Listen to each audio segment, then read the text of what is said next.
Honorable Masipa.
Advocate Bonani. Advocate Bonani. Advocate Bonani. Good afternoon, Chairperson. It's me. How are you? Who is speaking? It's Kwebuche. Is that Advocate Gwebu? Yes, Chairperson.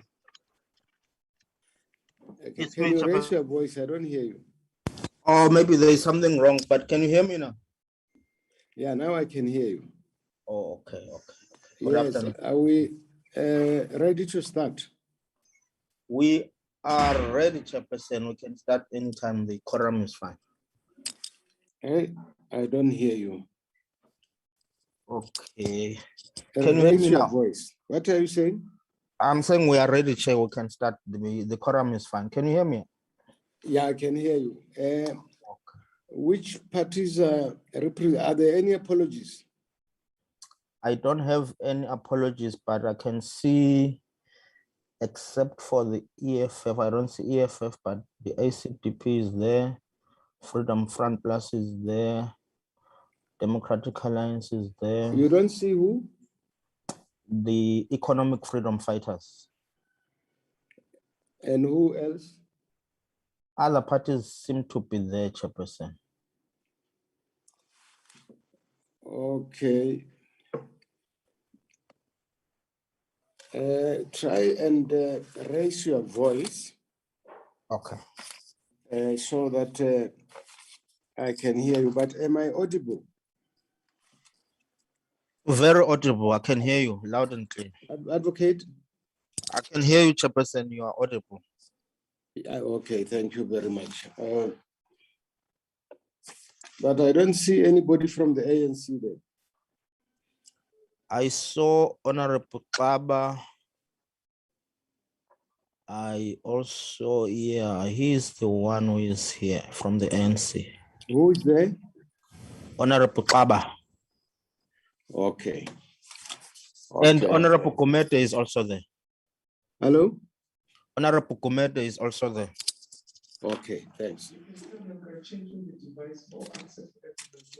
Okay, I'm going to change the device because I don't hear properly here. So I'm changing the device and move to another one. So just bear with me. Okay. Okay. I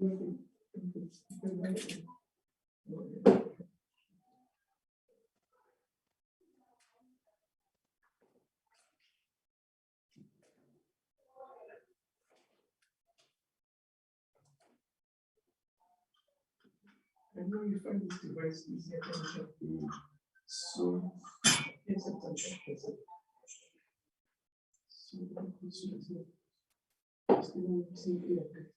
almost finished for me.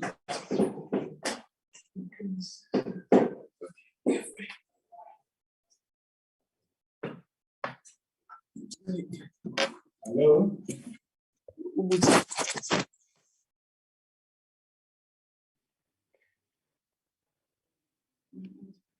Yeah.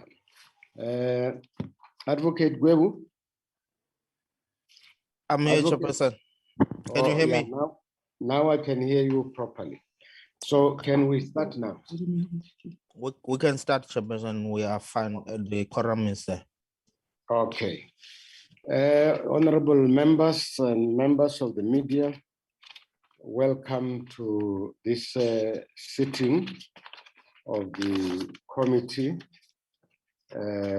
which takes place when we are only left with 9 days to complete our work and report to Parliament,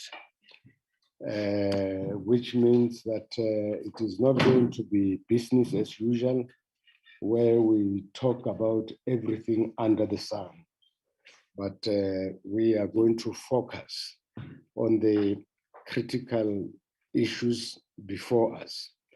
This committee was given an extension of 3 months to advertise the second revised bill and to call for further written submissions. The deadline of these submissions was the 13th August 2021.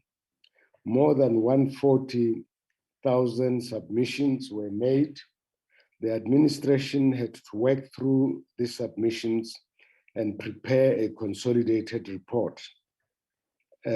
Because it took long to complete this report, we could not convene a meeting immediately after the 13th August 2021. When the report was ready, we convened the MENCO to receive the report, which raised new substantive issues. The MENCO therefore decided to instruct the Parliamentary Legal Services to produce a revised bill informed by these new substantive issues. Given the limited time span of the committee, it was envisaged that the report on submissions and the proposed revised third bill would help members in their consultations with their political principals. Both the report and the revised bill were presented to this committee for consideration.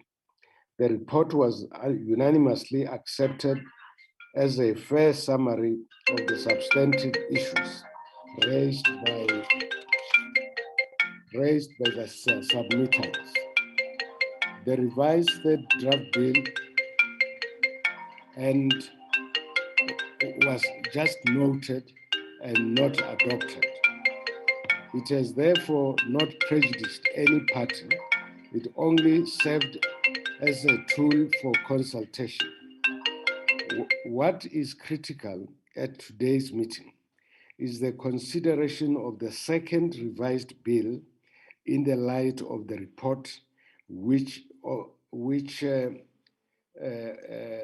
the report on the written submissions, to determine whether or not this report has impacted on the second revised bill. Hence, we convened this meeting to consider the second revised bill in the light of the report of the written submission. And because the third revised bill was not adopted, it is therefore not before us today for consideration. On Friday, we shall conclude the deliberations on the revised second bill and instruct the administration and parliamentary legal services to draw up a report which will be submitted to Parliament on or before the 10th of September. Today, we have no time to discuss processes. We must focus on the impact, if any, of the report on the written submissions on the second revised bill to enable us to conclude the business of this committee on time. I thank you, and I want to say that now we will open the floor for political parties to tell us whether the report on the submissions have impacted on the second revised bill, and if it has, what changes are they proposing, if any? And this should take us for this evening, for the rest of the day.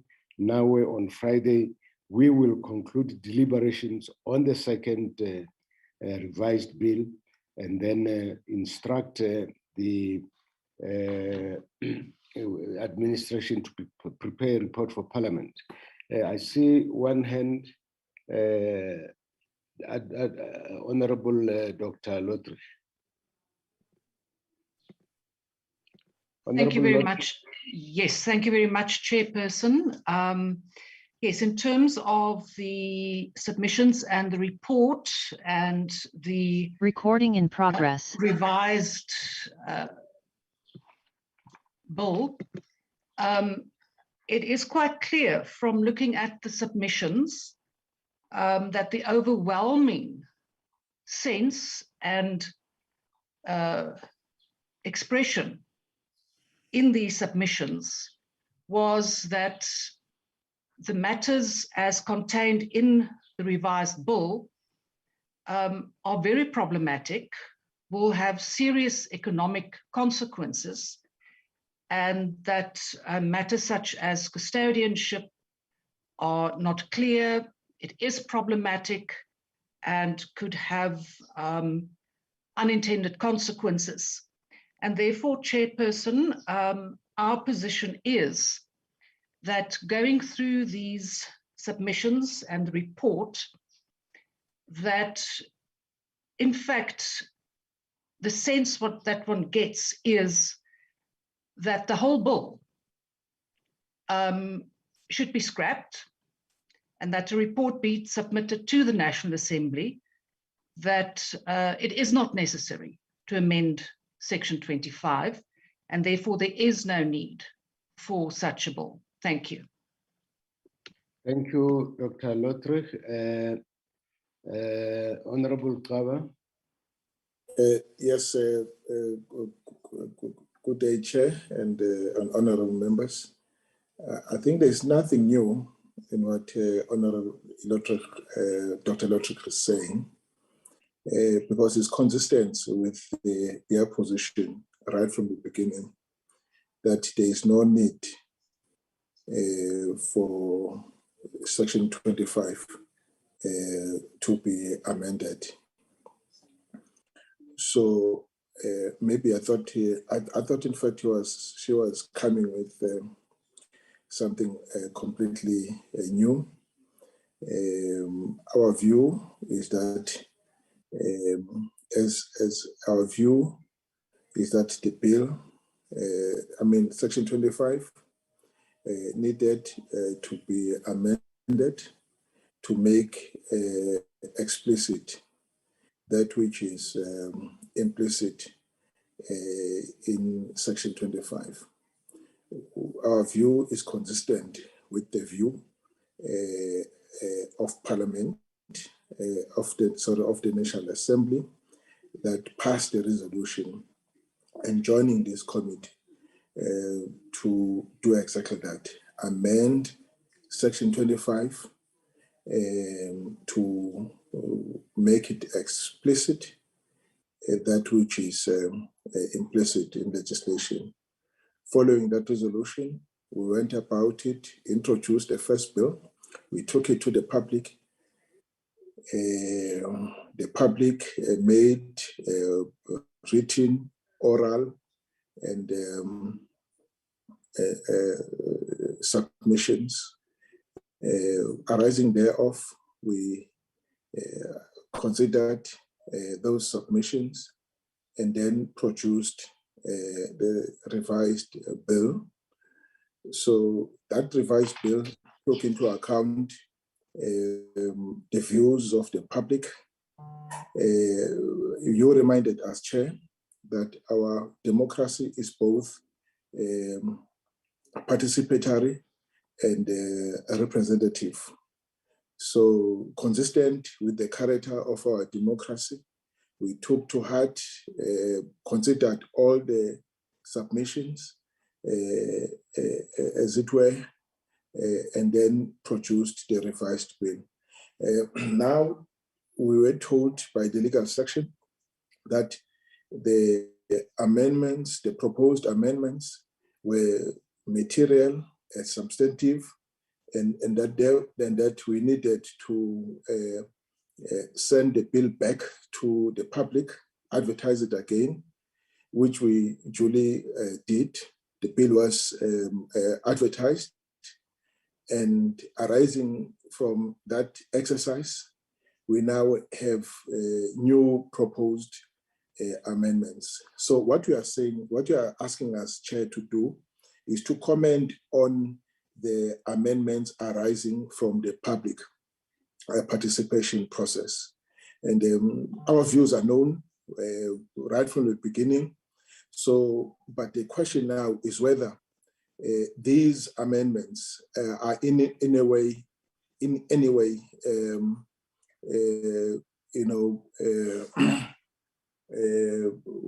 worthy of being considered in the light of what this committee has done, asking the public to input into the process. We must show that we value the public participation, and that when we have invited people to input into the process, we don't do it to tick the box, but we do it so that they can actually enrich the final product, consistent with the character of our democracy.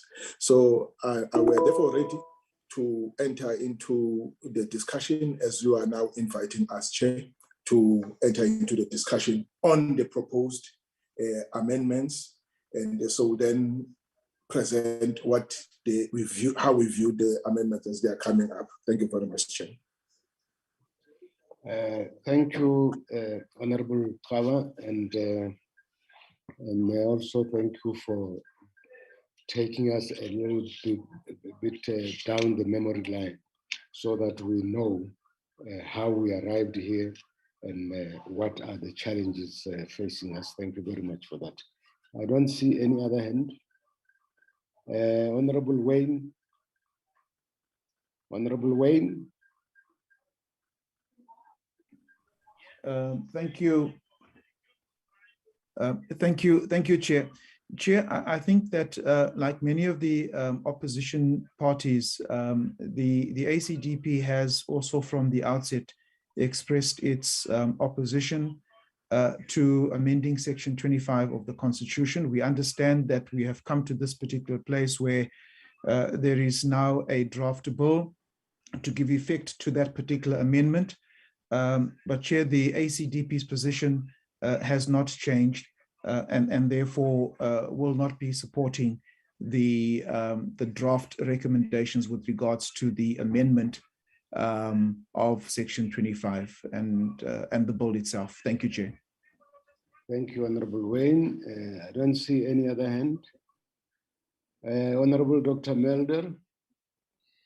Thank you, Chairperson. Good afternoon, colleagues. I would like to start off by saying that I agree with the Honorable Kaba in terms of his interpretation of the process. Chairperson, I couldn't hear you in the beginning. I had a little problem with the Wi-Fi signal, but I want to say I think that we are back on the correct process in terms of where we are. As I pointed out during our last meeting, that we did have the second draft, and we then published that for commentary. We've received a lot of input and commentary from the public, And as you correctly pointed out, we need to look at that commentary in terms of how it may have an effect on the second draft. So I think procedurally, we are on the right process. I agree with that. But it's also true that the second draft was the product of a long process in terms of which, after public participation and after internal consultation and an attempt with bilaterals to reach consensus, in the end, the second draft was adopted by the committee with a majority vote, and that was a product of the process up till that point. So I think we are at the end of the process now. It's only a question of, does the current public participation have any real serious impact in terms of the second draft? Understanding, on the other hand, that if we move away from the premise of that second draft, as the legal services correctly pointed out, then we will have to publish the bill again and get some more public participation, etc. I don't think that is the idea at this stage. When I looked at the public participation and the majority of the commentary, as Dr. Lottridge correctly pointed out, the majority of that public participation that I went through was quite critical of the second draft and was not in support of it. And a lot of questions was asked in terms of uncertainty in terms of custodianship, uncertainty in terms of certain provisions in the second draft, etc. So if the idea is to clarify some of those things, that could be on the table, I guess. But I honestly believe that we are at the end of the process. I think we all know where the different political parties seem to stand in terms of their views. And I honestly think that we can conclude the process in the next day or two. Thank you, Chairperson. Thank you, Dr. Mulder. I think the DA and ACDP are rejecting the second draft outright. But I think Honorable Dr. Mulder has actually helped us, because he confirmed the procedural correctness of what we are doing now.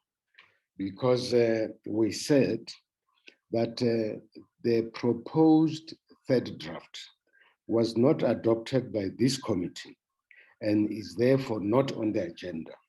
What is on the agenda is this revised second draft. So as Dr. Mulder and Honorable Kaba correctly observed, we are concerned with the revised second draft to see whether or not it has been impacted by the submissions. And also, we don't want generalities where people will say, yes, there are many issues that have been raised and so on and so on. We want people to make a concrete proposal and say, in the light of the impact, if any, what are they proposing? Because we must drive this process to an end so that on Friday, we have reached finality and we are able to instruct the administration to produce the final report to Parliament. So I see Honorable Wayne, is that an old or new hand?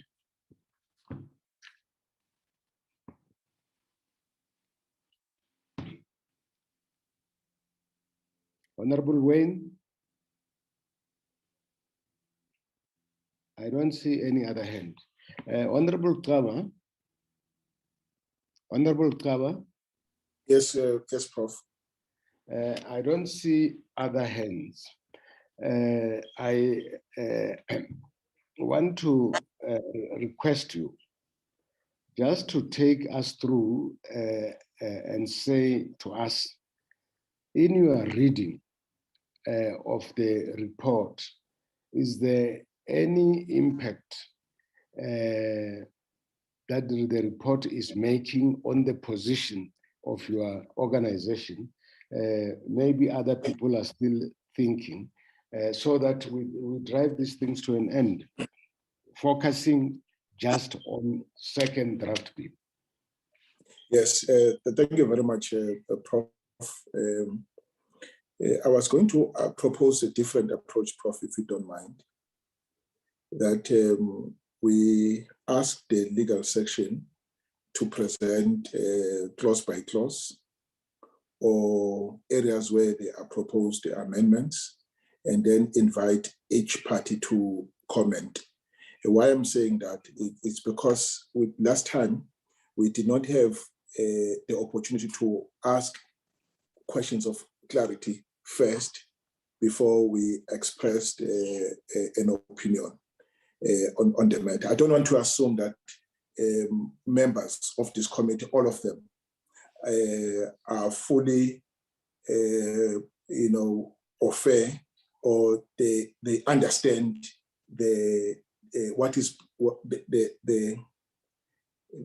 I think it was explained, but in the event, Chair, I think it was explained. I think I'm wrong if I say that they may not have all the information. That is in case there's a question, and then before we move forward. I don't know if that helps. So I think that's fair. That is fair. Just clause by clause, Chair. That's fair. Thank you. That's a fair and correct approach. As I said, other parties come with a general rejection, but we have to be specific because we are not talking to ourselves. We are speaking to South Africans.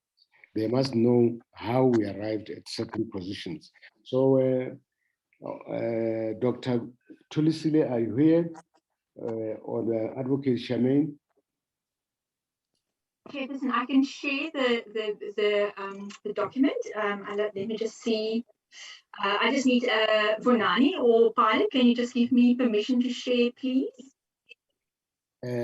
Just to repeat what Honorable Kaba is saying, you are taking us through revised bill, the second revised bill, and clause by clause, and indicate if the report that was adopted last week is impacting on any of the clauses, and if so, how, and what are the implications, and leave it to the politicians then to deal with those matters.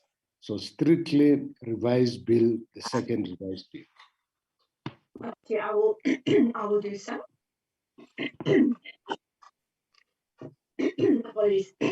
I'm going to start, I think, with the clauses, and I can then rather come back to the preamble and the long title, because I think the clauses will inform a lot of those proposed amendments there.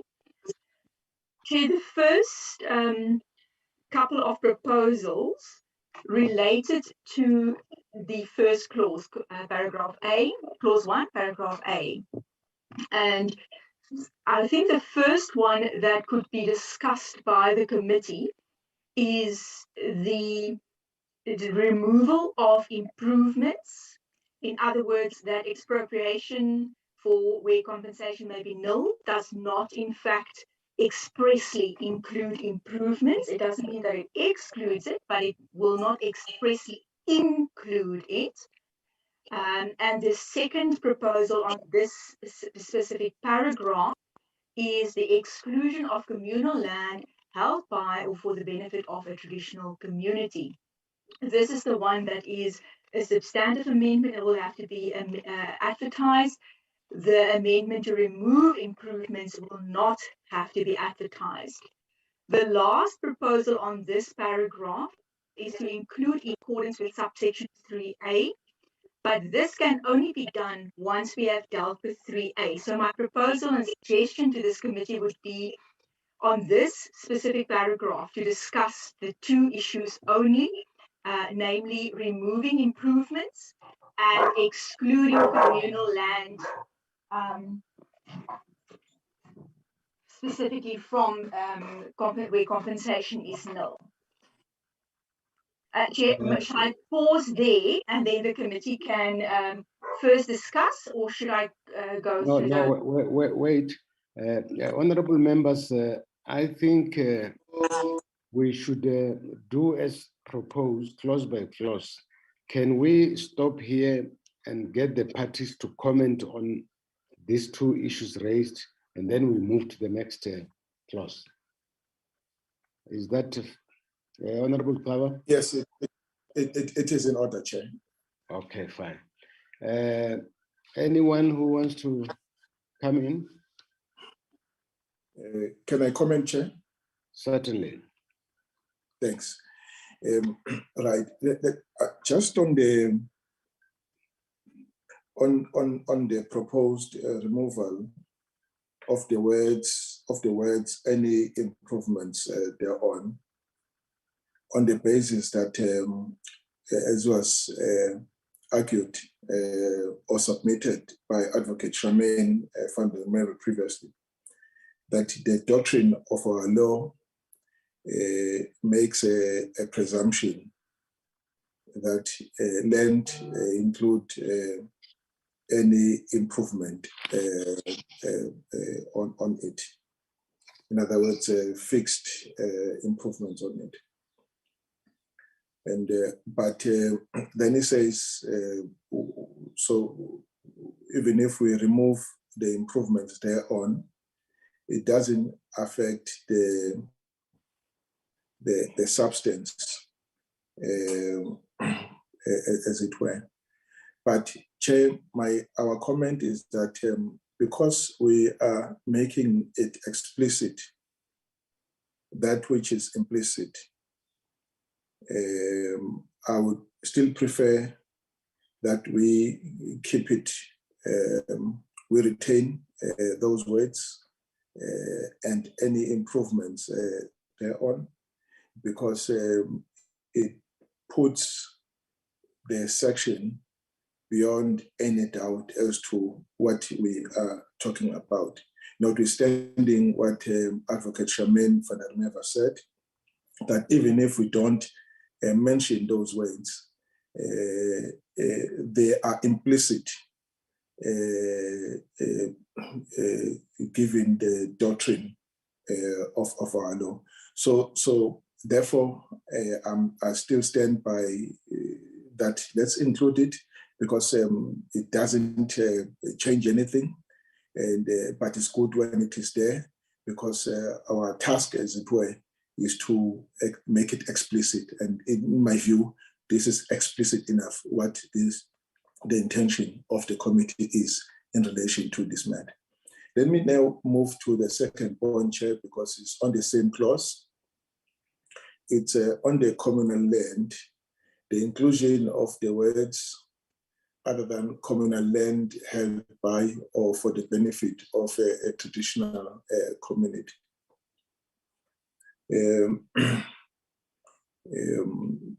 I've seen a commentary on this issue even in the media, that now Parliament is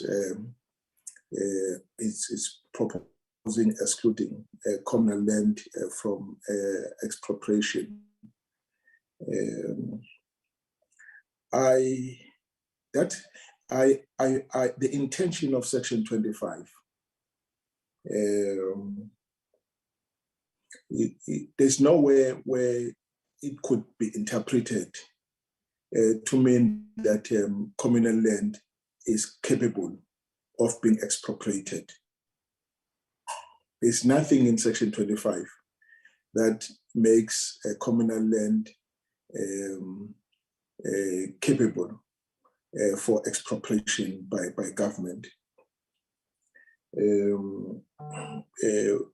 I mean, communal land is state land. That is confirmed by many literature. Most of it was part of the South African Development Trust back then, and held by the state on behalf of the communities. And that after the abolition of the South African Development Trust, that land reverted to the state and is administered by the traditional leaders on the ground. The recent judgment of the appellate division, the Supreme Court of Appeal, on the decision on the Ingonyama Trust, confirms the view that I'm actually expressing, that the minister remains the authority responsible for the administration of the land.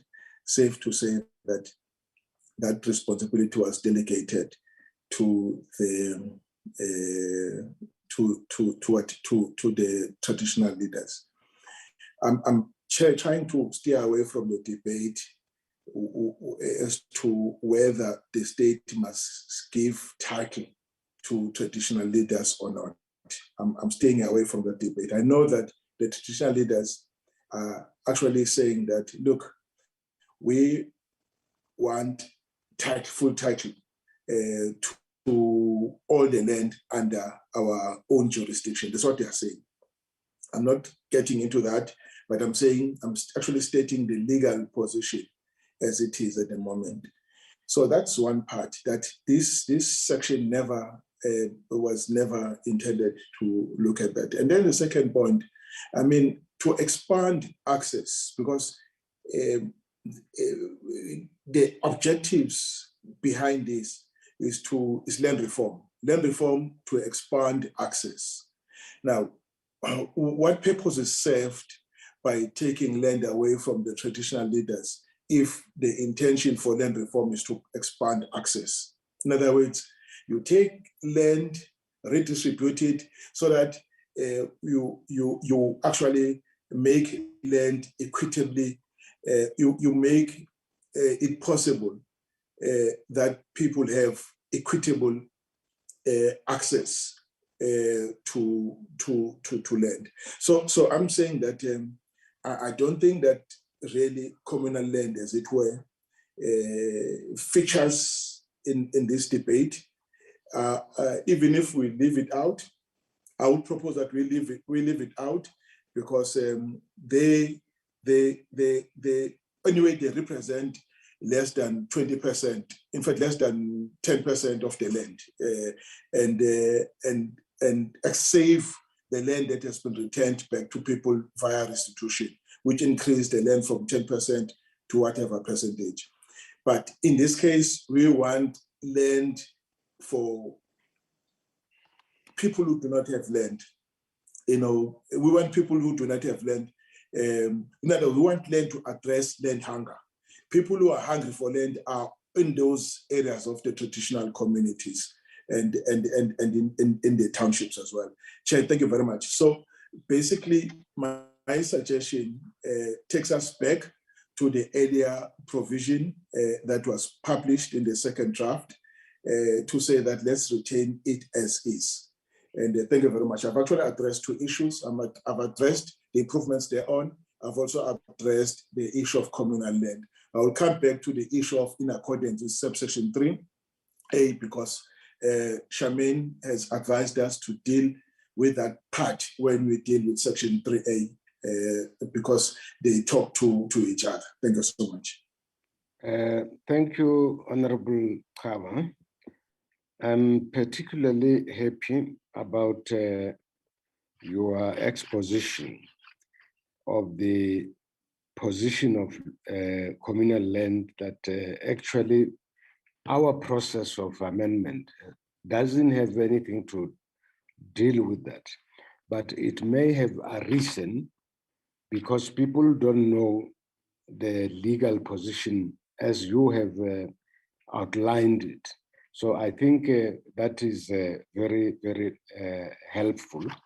But let me leave it to the other parties to comment. I see Honorable Wayne and Honorable Dr. Lot.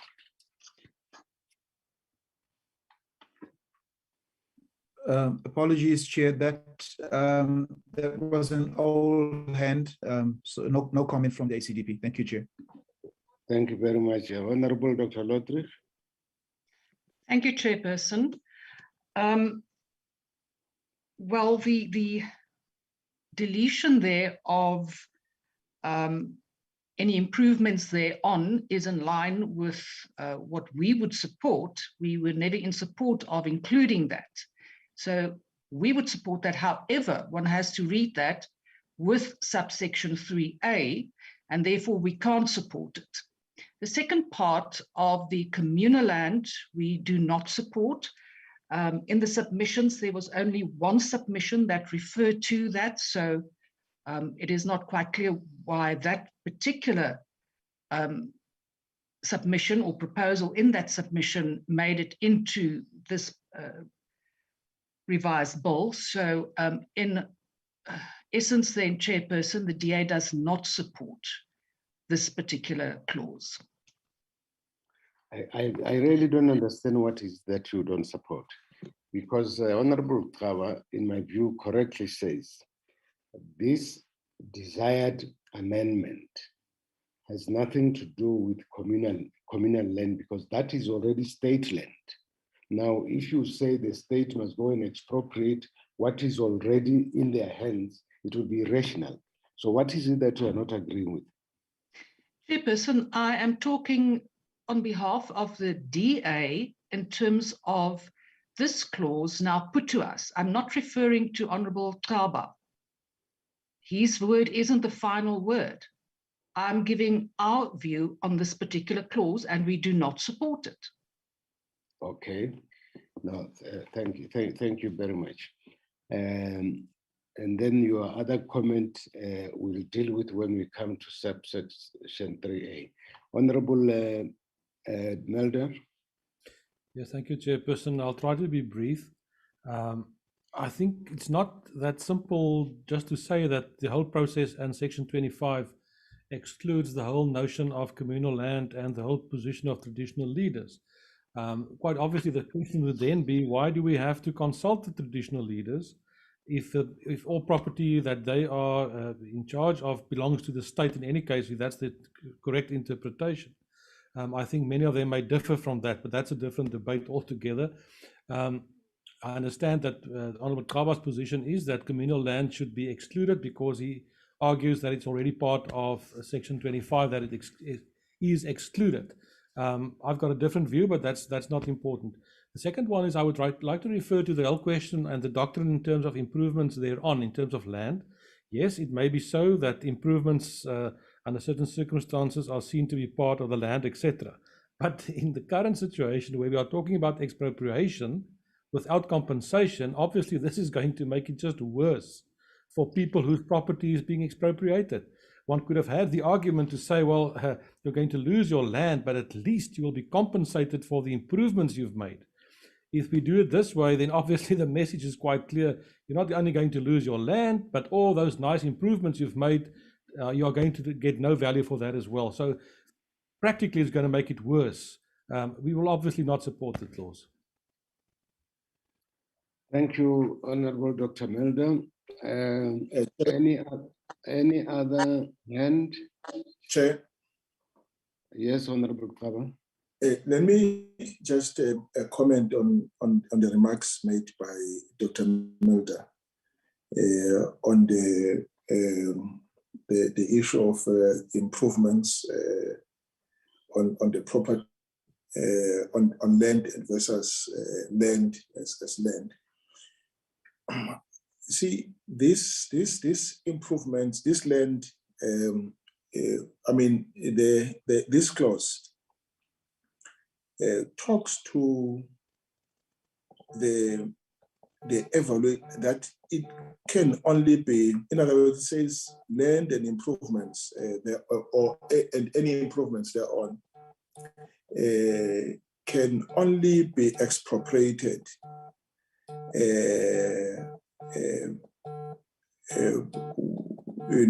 after the evaluation process mentioned in Section 25(3)(a) to E. In other words, the determination of the price, which may be nil, takes into account that evaluation process, including the price, the current price of property, in other words, land plus improvement, and all other factors that are mentioned in Section 25. I think that is already taken care of. That land let's take it for argument's sake, that all factors considered, say point to land being nil, zero, that there's not even a single cent should be paid on land. But there is a but for the improvements made on the land, right? There will be some compensation made. There may be some argument for compensation to be paid. In other words, land is nil, but for some improvements made on the land, then an argument may be presented for some compensation to be paid. So in other words, you don't look at this, Dr. Mulder, in isolation from the whole of Section 25.2 and 25.3, which doesn't say that land and improvements is nil. It says this may be nil because of but for the improvements. Obviously, there will be some compensation paid. So I'm not too sure if with what I'm saying does in some way addresses your concern, Dr. Mulder. I thought we have gone through this before. Dr. Mulder, Dr. Mulder, I want to give you an opportunity to respond, because it could be a question of the reading of that section, because as Honorable Kaba explains, it doesn't seem to me as well that, compensation for improvements is totally excluded. Can we hear what is your interpretation after that explanation? Chairperson, let me put it this way. I take note of the interpretation. It may be that there may be other interpretations as well, but let me just put it that way. I'll take note. I do take note of what you said. Okay, no, thank you very much. That's very helpful. Any other? Can we move on to the next clause? But I think we must say that as far as we have gone, the voices that are rejecting this from the ACDP and the DA are not new voices. They are the old voices, which were there even at the time when this clause was accepted. So I don't think that the objection today makes any difference. So I want to say that it appears to me that the text as is stands. Let's move on to the next clause. Thank you, Chairperson. I'm going to skip paragraph B because there were no amendments that affected that paragraph. Paragraph C, dealing with subsection 3A, and then this will also inform, of course, paragraph A. But first, let's look at paragraph C, the new subsection 3A. Now, the bill as advertised indicated that the national legislation must set out circumstances where the amount of compensation is nil. And the public commented that this should be maybe nil. And as I explained last week, they were concerned that the role of courts would be still ousted, and I've indicated that this cannot be the case. The courts will always play a role. The only challenge perhaps is what these circumstances would be that can be in national legislation where there is no discretion required, where the facts will always be such that compensation will be nil. But that is the proposal from the public. And then, Chairperson, if we decide in the end that it should read may be nil, then the question comes back to paragraph A if we should include in accordance with subsection 3A. So in other words, there should be a cross-reference. That cross-reference is not possible if we retain the word is, because it's the two different scenarios. Paragraph A, which is subsection 2B, then deals with the discretional nil compensation, whereas 3A will deal with specific instances where the circumstances are so clear that compensation will always be nil. So that is then the next discussion. Thank you, Chair.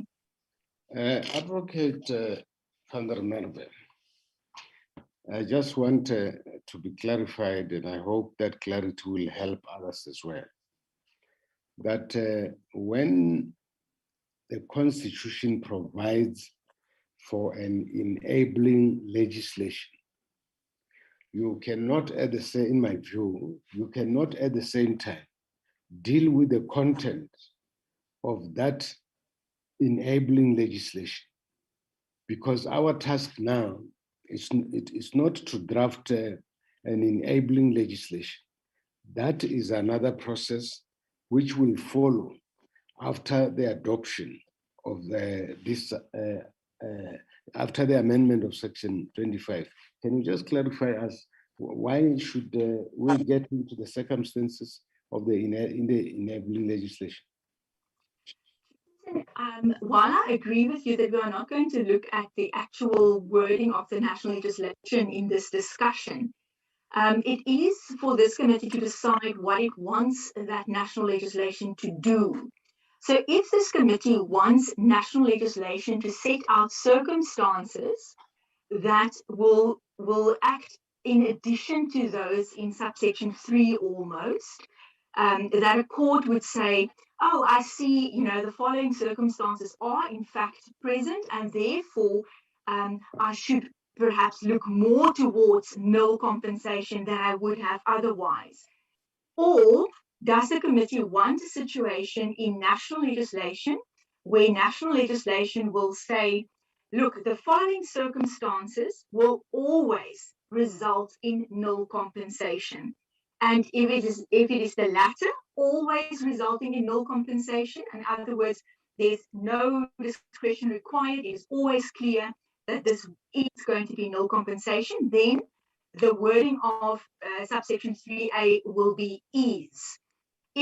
If the committee says no, we would like the first part, the first option, where it is specific circumstances that a court must look at and that will steer them towards nil compensation more so than before, then the wording should be may be. So I agree that we're not looking at the national legislation, but we need to identify what the intention of the committee is with this national legislation. Thank you, Chair.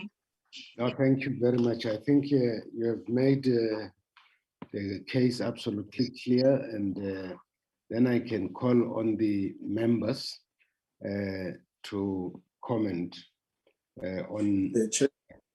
Yes, Honorable Kaba. Yes, no, thank you so much. No, I want to agree with Advocate Charmaine that the clause as it stood in the revised bill was not in any way ousting the role of the court, and that the issue will be on what are these circumstances. In other words, the whole focus turns to what the details of the legislation that is proposed in the bill. But the enabling clause as it is doesn't offend the authority of the court, doesn't exclude the competence of the court in any way. So I agree with her on that point. I also agree with her that if you retain is and don't change it to may, therefore there is no need of going back and including the in accordance with Section 3A. And so in that way, having accepted her explanation, I would suggest that we retain, we exclude the words in accordance with Section 3A above, Chair, just go back to those words, Charmaine, because you are operating the thing. Yes, correct. Yeah, we exclude those words, right? And because we are not changing the section 3A to maybe, we are retaining the is. And if there's anyone who wants to challenge this, the challenge will only arise when the details have been fleshed out in legislation for the court to make a final determination on it. In that way, it was out of misreading the intention of the clause that some people wanted to revert to maybe instead of is. So therefore, I want us to go back to what was in the revised version, retain everything that was there in relation to the words in accordance with, and as they are there in 2B, and the is that is in 3A, so that the two are read in harmony with each other. So on that score, Chair, I'm not proposing that we accept the proposed amendment. I accept that people who made in the public who made these comments did not read and understand exactly what we meant. They thought that this oust the role of the court, therefore it must maybe. So now that it has been explained, it doesn't exclude the competence of the court. Let's retain the is as it was in the previous legislation, Chair. Sorry, in the revised bill. Thanks, Chair. Now I want to thank Advocate Charmaine and yourself for clarifying the situation, because we need to bear in mind that members of the public are not all lawyers. They don't deal with these matters on a daily basis like ourselves. So it's important that we respect their contribution, but where we think that the contribution is based on, lack of understanding because of they are not experts in the law, we should bear with them, but clarify and explain as Advocate Charmaine and Honorable Kawa have just done. I think now we can be on the same page with everybody. Advocate Charmaine? Advocate Charmaine? Thank you, Chair. Chair, I just see on my screen, I see the Honourable Lotrick's hand being up. I'm not sure if that's an... Oh, I don't, oh yes, I see. Honourable Dr. Lotrick. Thank you, Chairperson. Just to also state that in essence, we do not support the inclusion of 3A, and therefore we're not commenting on the is or may. In total, we don't support this particular clause. Okay, thank you very much. I think that is your old position. So we can agree that the position in the bill as explained by Advocate Charmaine and Honorable Trevor stays as is. Can we move on? Thank you, Chairperson. The next proposal for inclusion is in subsection 4A, the new subsection 4A. It used to read that the land is the common heritage of all citizens that the state must safeguard for future generations. And there were inputs that, first off, land should be limited to the state. So that's one option, land owned by the state, that is the common heritage. That's one issue that should be discussed. Another option was for land to be defined. And another proposal was that this should not just be limited to land, but to land and all natural resources. And I think the very last point on here is whether this subsection should be in section 25 at all, or rather be in section 24. But as we were not in this bill dealing with section 24, I did not include those kind of proposals, but it is for the committee to consider. So is this in the correct section is one thing to discuss. The second one, should land be defined or limited to state-owned land? And the third one is, should we include the words and all natural resources? Thank you, Chairperson. Honorable members, let me not preempt what you are going to say and place this matter before you. I see Honorable Dr. Lotrich and Honorable Kaba in that order. Thank you, Chairperson.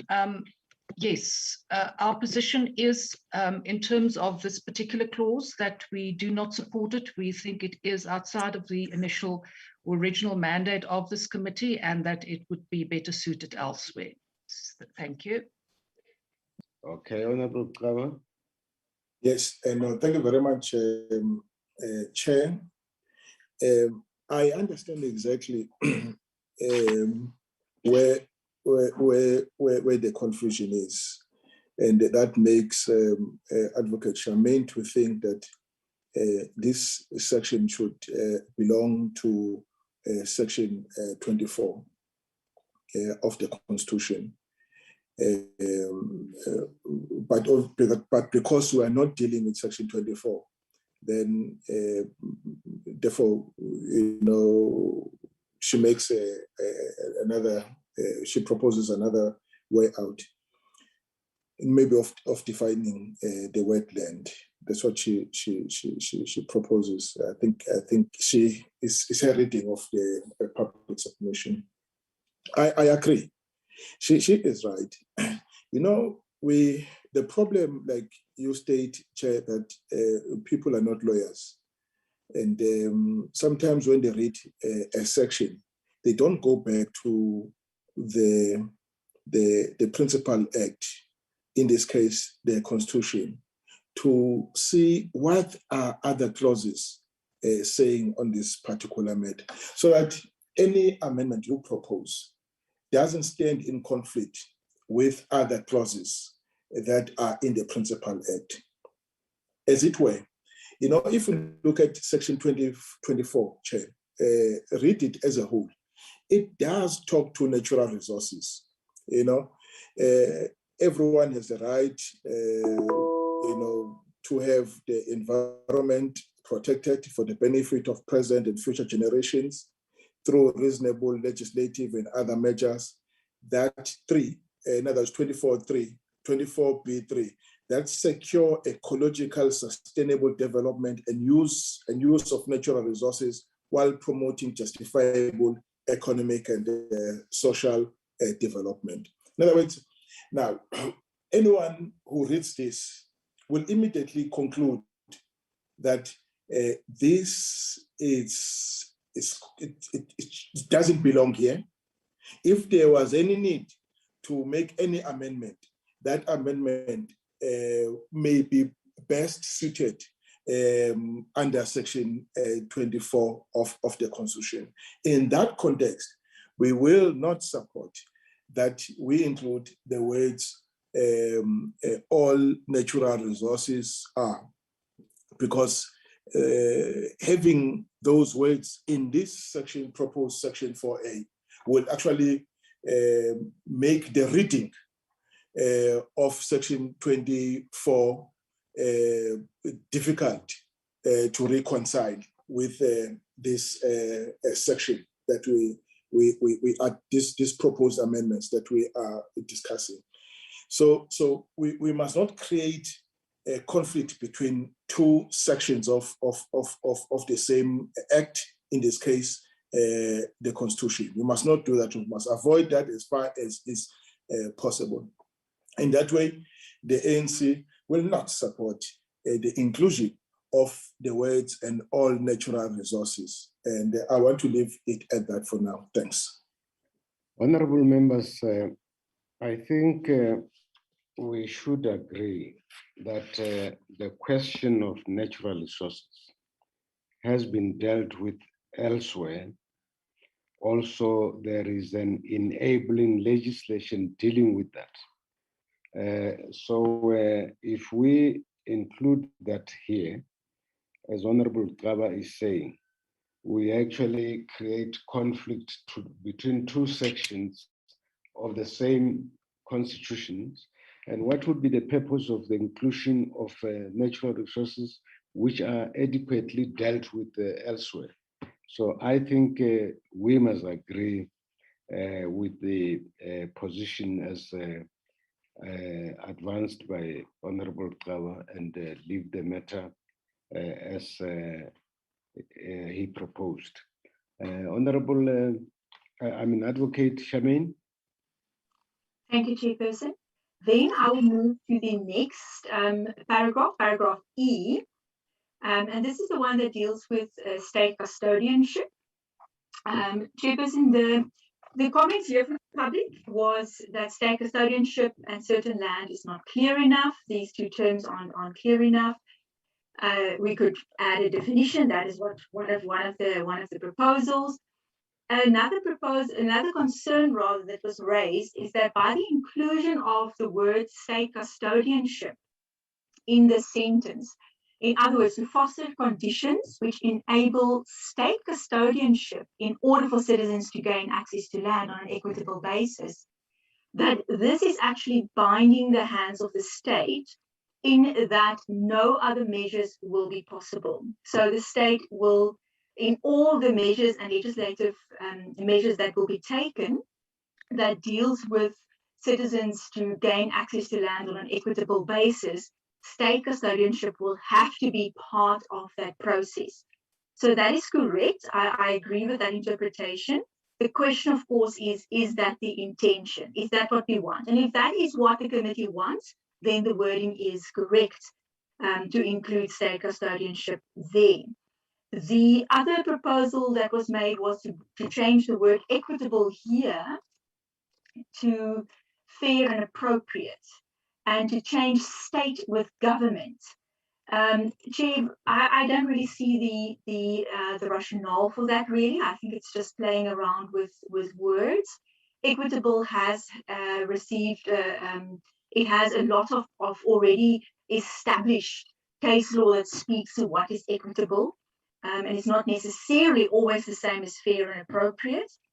In fact, it might be very different from fair and appropriate. So the issues to discuss here is whether state custodianship and certain land, those two terms are clear enough. Secondly, whether it should be included as at all, in the sense that it limits what the state can do to always include state custodianship. And then what we did here was to indicate that it is a transitional measure.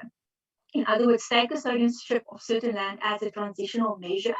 And that was simply to try and assist somewhat to this question of it is not clear enough, because that is what the discussions were before, that this kind of state custodianship is not something where the state will in perpetuity own the land, but it will be something that is transitional. So, Chair, those are the issues on this paragraph. Thank you. Can you just also, for the benefit of ordinary people who are not lawyers, explain the difference between state custodianship and state ownership? Chief, the word custodianship actually does not include ownership at all. It's a very different term. It means to hold in trust for someone. And there's really no ownership involved at all. So, but the question, of course, in respect of whether it is clear or not, is something, you know, because once, if it is transitioned and there's a title deed given, then we do talk of ownership. So what would happen with custodianship is that the state would be holding the land on behalf of the people of South Africa, and will then be able to, depending on what the national legislation then indicates, to transfer ownership of that land or use of that land or other utility type functions in respect of that land to citizens, because what we have here in subsection 5 is in respect of citizens to gain access to land. So yeah, that is the main difference, where state ownership would mean that the state can do with that land what they want because they're the owners. But with custodianship, there is a certain trust in respect of the citizens. And the state would have to hold that land in trust for the citizens and only act on that land for the benefit of citizens. Thank you, Chair. Can you also, before the members come in, can you also explain that, the meaning of nationalization in relation to state custodianship and state ownership? Where does nationalization fit? Chairperson, these are very intricate concepts, but I'll try and explain quite high level.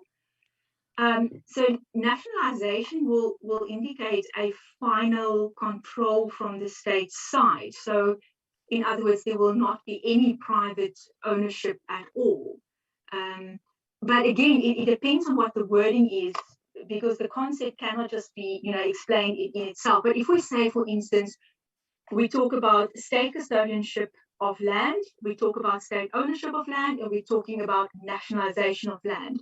Then state custodianship would mean that the state would be acquiring land in one of many ways. It could be through expropriation, it could be through purchase, but the state would be holding that land in trust for the citizens. State ownership of land, this is more where we look at, for instance, especially at a local level, where municipalities own certain land in order to put up a municipal electricity box, or things like that, where there's ownership. The municipality can decide what they want to do with the land. Do they want to sell it, whatever.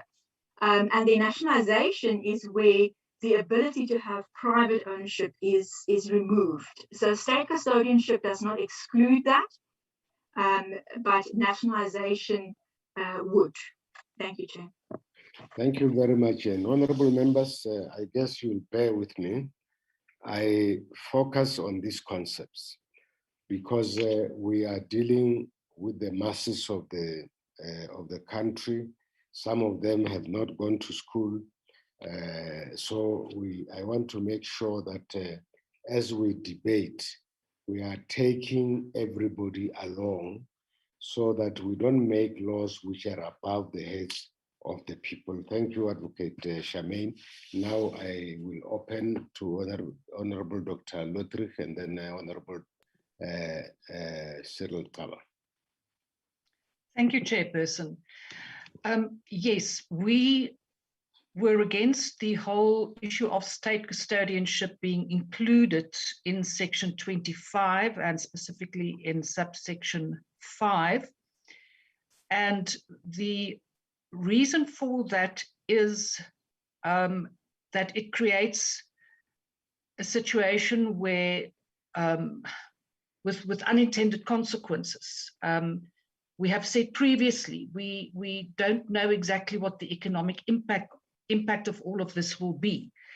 But further to that, it also creates more uncertainty because as it is formulated here, it is state custodianship of certain land. That makes it very uncertain. And I think also adding transitional even creates more uncertainty, because what is transitional, from when to when and how long? So as we are opposed to, from the start, including state custodianship, because we believe in ownership, we won't support this particular clause, not on the custodianship, neither on the custodianship as a transitional measure. Thank you, Honorable Frelick. Honorable Kaba. Honorable Kaba. Chair, thank you. I like Dr. Lotrich, because more and more, I get exactly what their standpoint is. It's an ideological matter. See, it's an ideological matter. And so, unfortunately, we don't subscribe to their ideology. I mean, she says plainly that we believe in ownership. By that, she means a freehold right, right? And I hope I'm not interpreting her wrongly, but I understood exactly what she means by that. But that's not what Section 25.5 proposes, Chair. You see, the operative word of Section 25 is access to allow, in order for citizens to gain access, is access. Access, Chair, access to land does not mean only one form of ownership, a freehold right. It means granting access to land on an equitable basis. You see, please, when you read the term access, you must read it in the context of our own constitution. And let's go to Section 20, where the word access is used, Chair.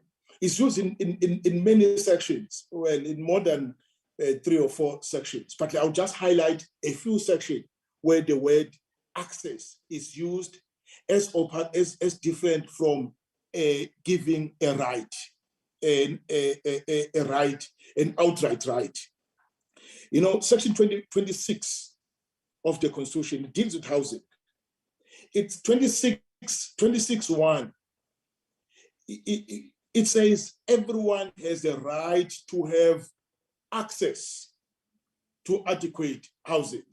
It doesn't give people right to adequate housing. It says a right to have access. There's a reason why the drafters of the Constitution put the clauses the way they've done. And they've also, included a condition in subsection 26.2 of the same, under housing. It says the state must take reasonable legislative and other measures within its available resources to achieve the progressive realization of this right. In other words, it's about the progressive realization of the right within the resource envelope that the state has. That's the reason why they're actually talking about access, granting access, because it's where it is not possible to let everyone have a right across. Let's go to another section where it deals with section 20, where it deals with healthcare, food, water, and social security. Section 27.1. Everyone has the right to have access. Again, it's the right to have access. But if you go to other sections, let's take section 29, for example, and it deals with education. It says everyone has the right, not the right to access education, to access basic education. Everyone has the right to a basic education, including adult basic education, and so on and so forth. Why the access is mentioned in this way is because not everyone, Chair, wants to have to own a title, a full title, a freehold title to land, because it depends what you want to use the land for and for how long. Other people need just access to land. Now, if you start to include these as these conditional terms as a conditional measure, it immediately takes you directly to what Dr. Littrich is saying, where he says, no, ownership, freehold right, and across the board. It's not going to be possible.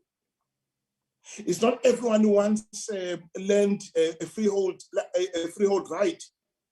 Some people, I mean, in my age, for example, I would only need, if I want to tend to farming, I'm above 50.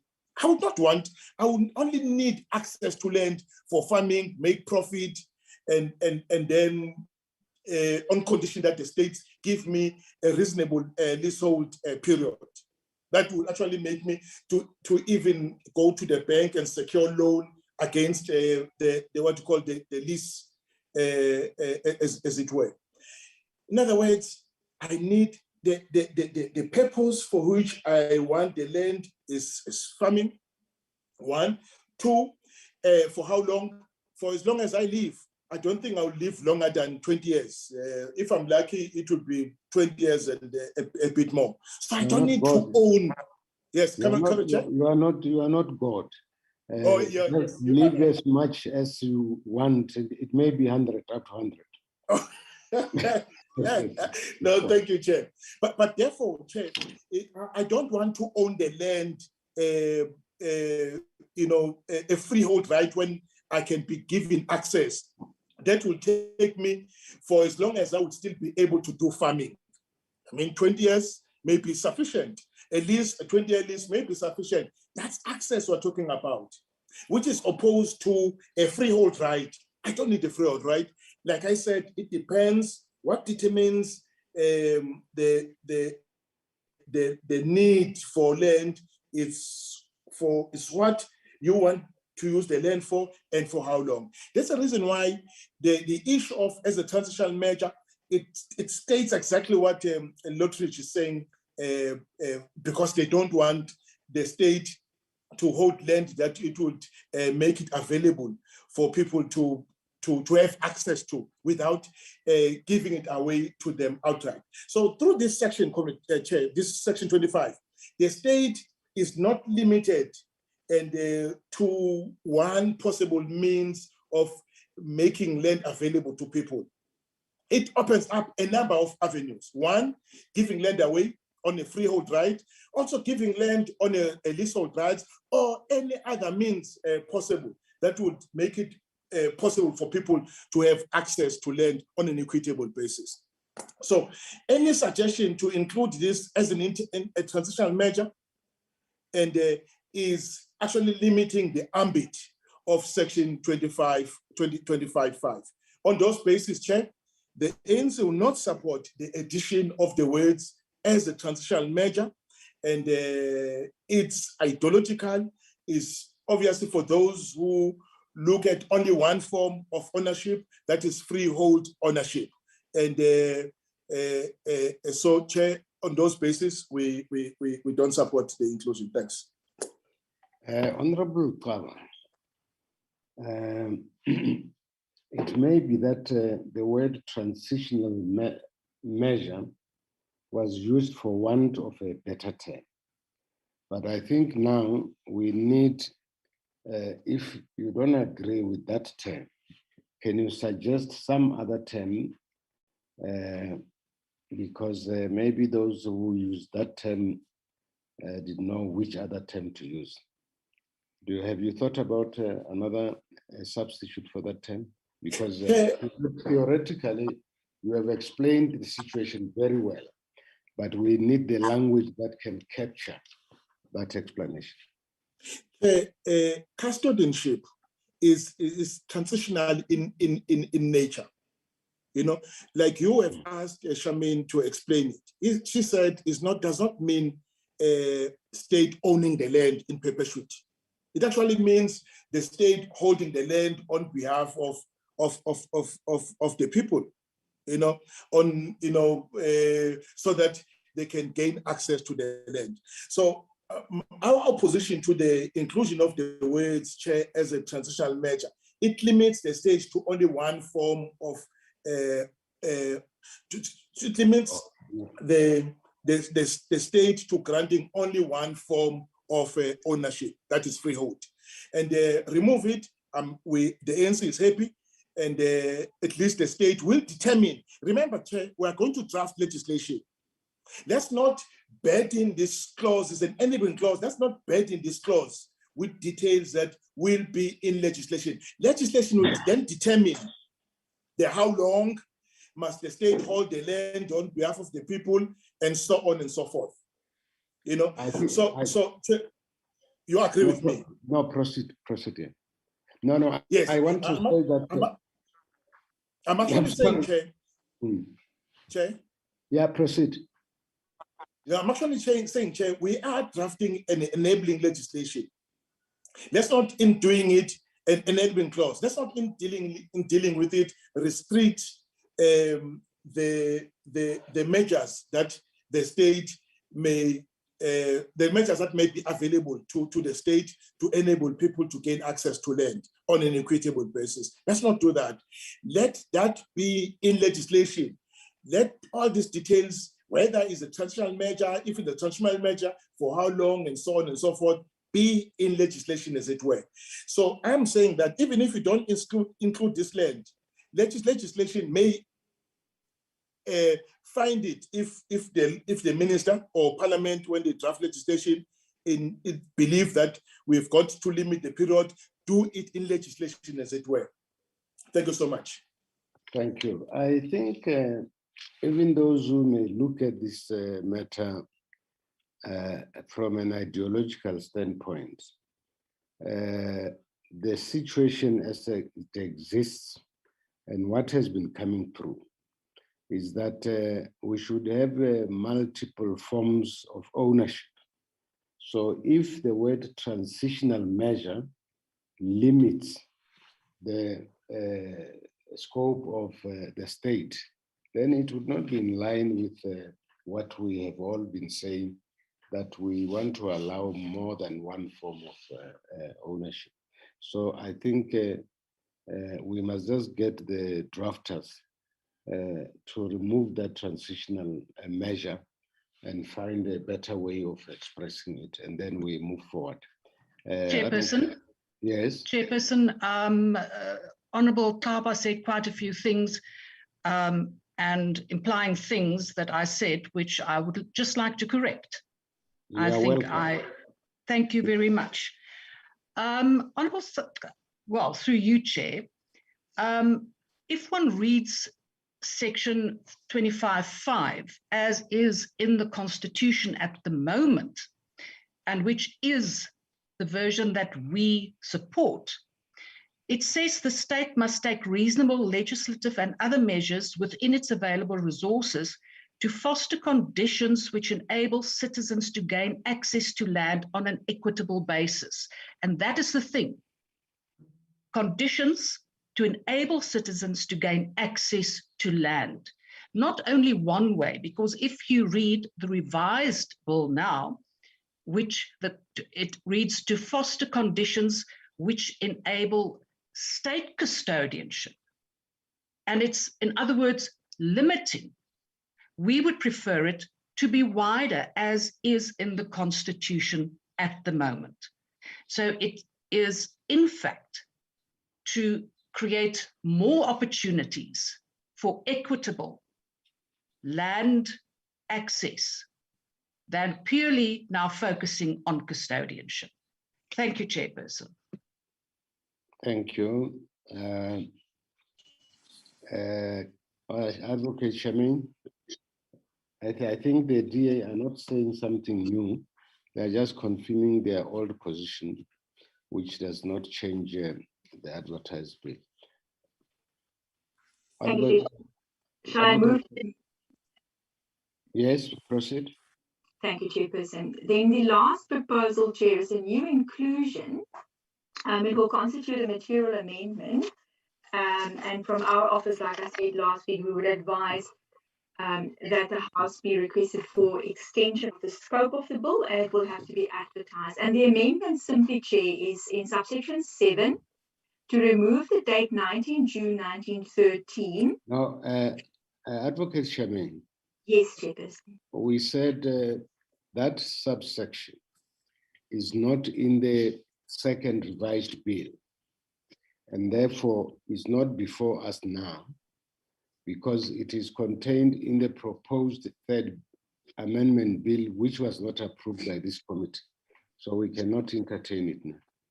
Okay, Chairperson. Then, if the members would allow me, if I can then go back to the long title. Chair, I don't want to take members through the long title because all the issues that we've just discussed are repeated. But there is one proposal that is new, and that is simply to change the word provide here to stipulate the circumstances. In other words, it's just a cosmetic proposal, Chairperson. Okay, now let me open for members to comment. I don't see, let me see. Chair. Yes, Honorable Chair. Kaba. Yes. Yeah, she says it's cosmetic. I want to agree with her, but can you just what you call why we prefer to substitute stipulate for provide? Through you, Chair, this is really just a semantics issue. So to say that national legislation must provide circumstances, I suppose it means something different to the people who proposed national legislation must stipulate the circumstances. It is really just a matter of semantics. Honorable Kaba. Yeah, I think so. It's just a matter of semantics, but really, must we really spend time on it? Or we just simply pass and leave the word provide circumstances. I mean, the word provide, it's a legal term that is used generally and in most legislation. I mean, if you read even the preamble as you read it, how many times you come across the word provide? As many times, let alone the whole section 25. I would prefer that if having the word provide in doesn't have any meaning other than that which is before us, I would prefer that we leave it in. Advocate Shame, in law, the common term is you make provision for, you provide. You talk about provisions of the law. Stipulate may say the same thing, but it's not a legal term. And maybe we should not introduce other terms which lead to some problems. I think provide is a common term. Why shouldn't we just stick to provide and not use stipulate? Perfect, Chairperson. I just needed to point that out because it was quite a the persons made a proposal on that. So it was something that we could put in the bill and show that the public was heard. And I think after this we can then move on to the preamble. Chair, here there were a couple of things, and again, I'm not going to go through the changes to the preamble that speak to what we've already discussed. Those we can make the necessary changes automatically. But the first proposal from the public in the preamble was to remove the words "the dispossessed are of the view," and the argument was to remove what? Sorry, to remove what? The words "the dispossessed are of the view" that very little is being done to redress the skewed land ownership pattern. And the argument was that it's not only the dispossessed who are of this view, everyone is of this view. It is a fact, and therefore the phrase "the dispossessed are of the view that" can be removed because the sentence, the paragraph without that phrase will be the more correct factual situation, Chairperson. Thank you. I'll stop there and we can first discuss that. Honorable members, anyone who wants to? Chair. Yes, Honorable. Makes sense. We know that it is a fact No, we can't hear you. Maybe there's something wrong with your gadget. Can you start afresh? Now, how is now? Can you hear me now? Yes. You can hear.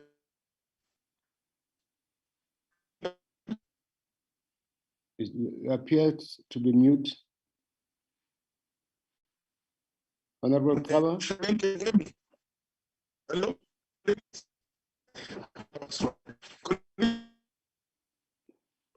Hello? Colleagues. Yeah, we can hear you now. You can hear me now? Okay. Yes.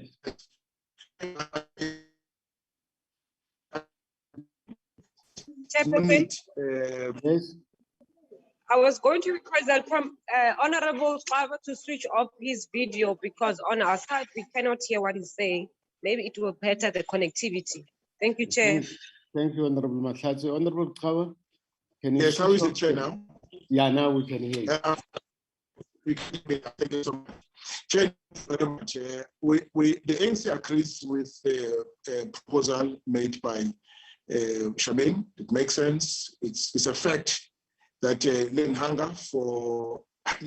hunger for land amongst the dispossessed is palpable, and very little is being done to redress the skewed land ownership. That's the reason why I engaged in this exercise. So the election.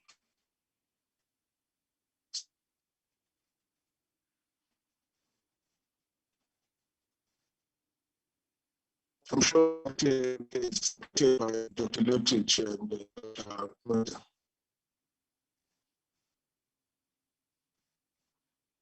You have disappeared.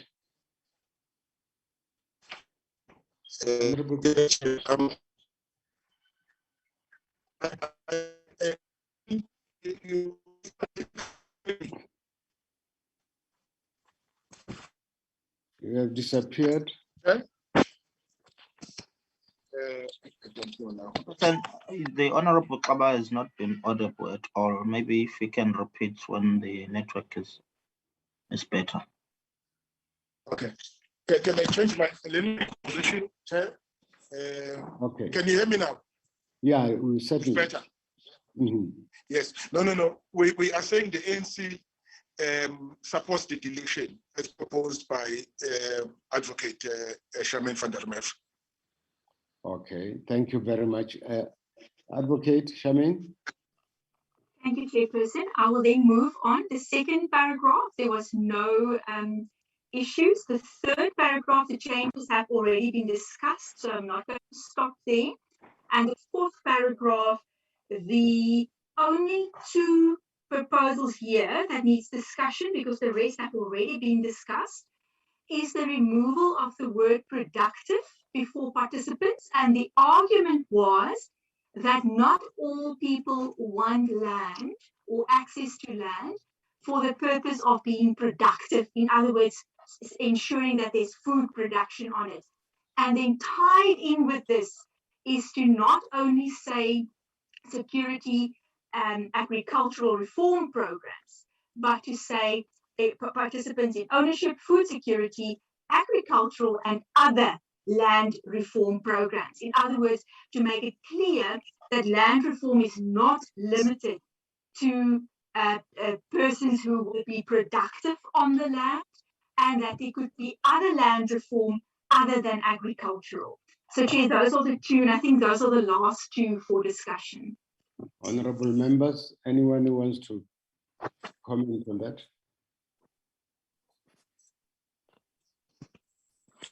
Chair. Yeah, no, the ANC will support the removal of the words productive for the same reasons as advanced by the legal advisor, Advocate Charmaine. So it means that if we accept it, delete the last section. Even if you delete that section after the comma, reform programs, comma, that section after that comma, it does not get lost. So in other words, the whole clause, sentence would read, and whereas such an amendment would ensure equitable access to land,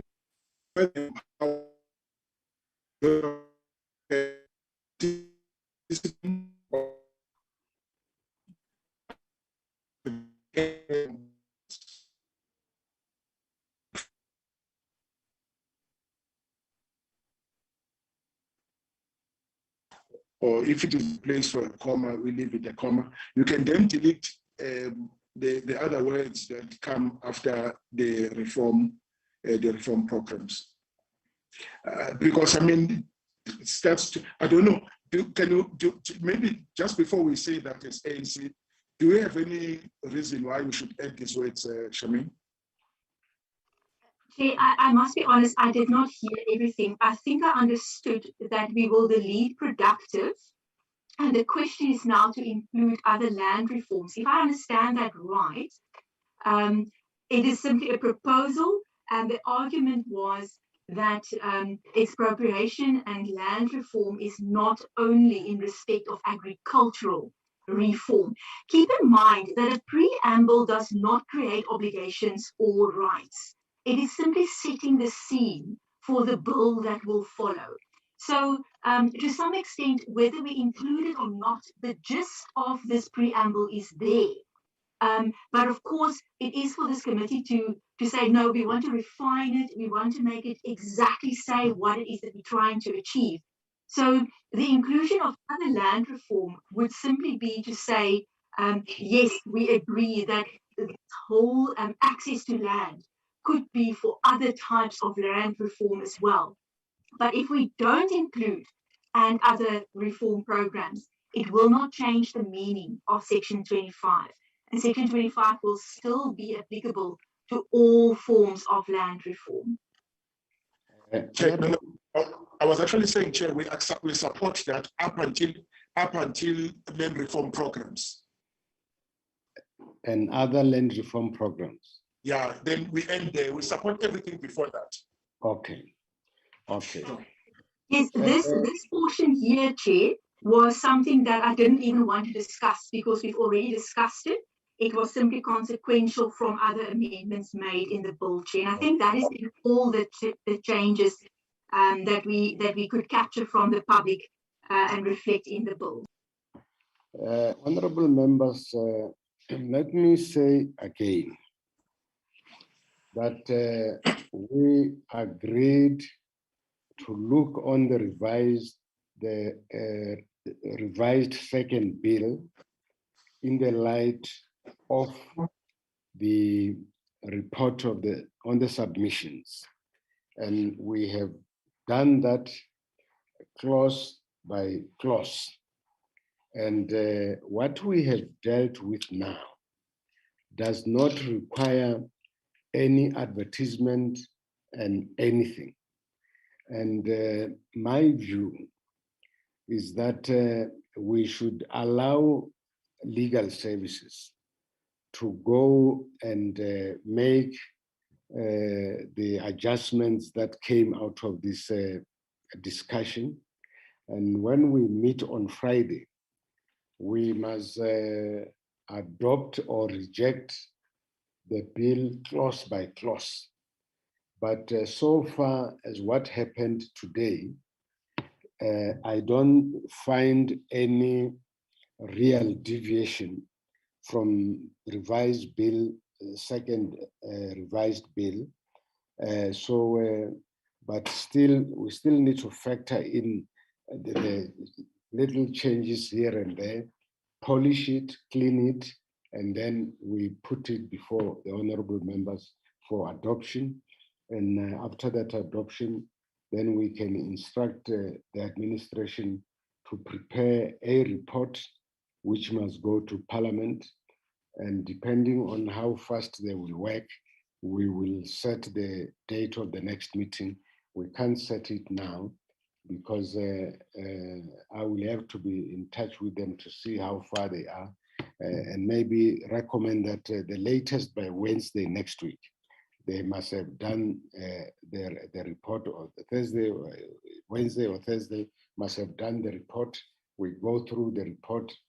Basically, that report will just be the revised bill, the second revised bill.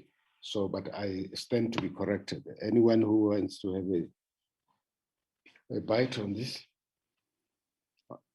Honorable Kawa, is that your hand up?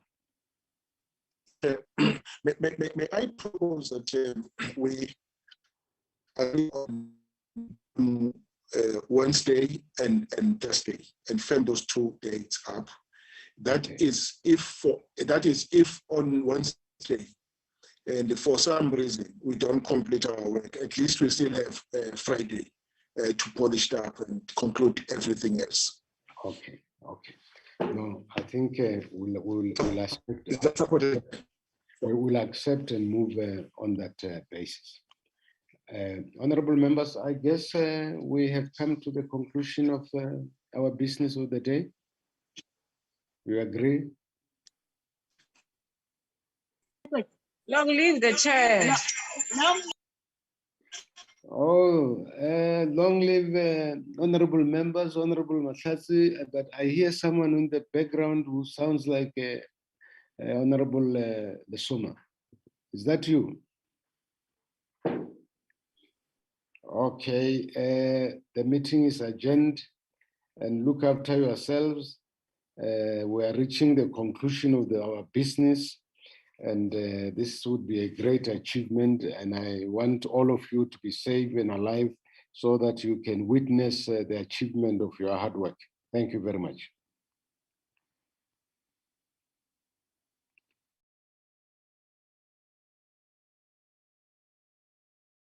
Ntate Masipa.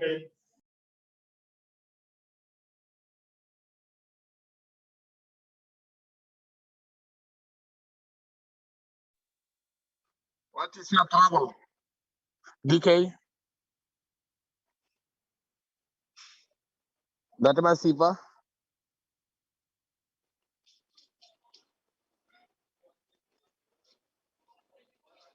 Comrade DK, what is your trouble?